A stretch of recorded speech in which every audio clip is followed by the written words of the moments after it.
বিসমিল্লাহির রহমানির রহিম। হে সমস্ত জগতবাসী, এই পৃথিবীতে আমরা আল্লাহর ইবাদত করি, কিন্তু আমাদের ইবাদত কতটুকু কবুল হলো? আমরা কি জান্নাতের বাগী হব নাকি জান্নাতের বাহিরে পড়ে থাকবো? কি করে বুঝবো? আমাদের ইবাদত কবুল হলে আমরা যেতে পারবো, কিন্তু হলো কি না কি দেখে বুঝবো? বা আমরা কি পৃথিবীতে সুপথে রইলাম না কুপথে রইলাম, এটা কি করে বুঝবো? অবশ্যই আল্লাহ আমাদেরকে স্বপ্নের তাবিরের মাধ্যমে জানিয়ে দিচ্ছে। অবশ্যই খেয়াল করে শুনবেন।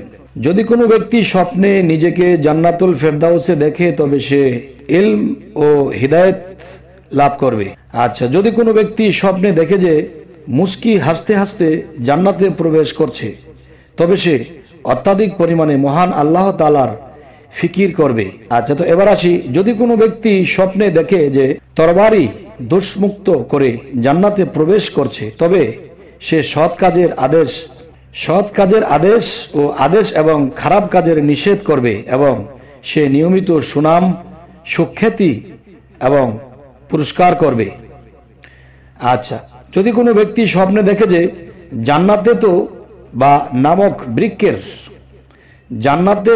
নামক বৃক্ষের নিচে বসেছে, তবে সে ইহ পরকালের মঙ্গল লাভ করবে, যেহেতু মহান আল্লাহ তাআলা বলেন তাদের জন্য সুসংবাদ রয়েছে এবং মনোরম প্রত্যাবর্তন স্থান। সূরা আর রাদ আয়াত 29।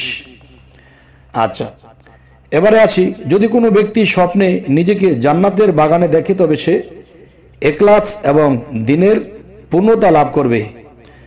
আচ্ছা, যদি কোনো ব্যক্তি স্বপ্নে জান্নাতের ফল খেতে দেখে, তবে পরিমাণ ফল খাবে, সে পরিমাণ ইলম হাসিল করবে।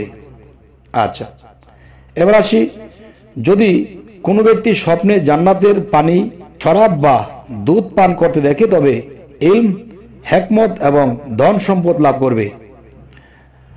আচ্ছা, তো এবার আসি, যদি কোনো ব্যক্তি স্বপ্নে জান্নাতের বিছানায় হেলান দিয়ে বসতে দেখে, তবে এটা তার স্ত্রীর সৎকর্ম এবং নৈতিক পবিত্রতার ইঙ্গিত করছে।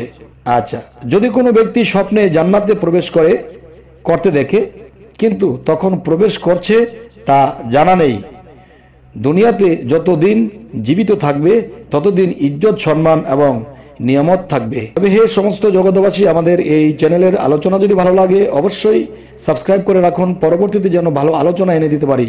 সকলেই ভালো থাকবেন। আল্লাহ হাফিজ।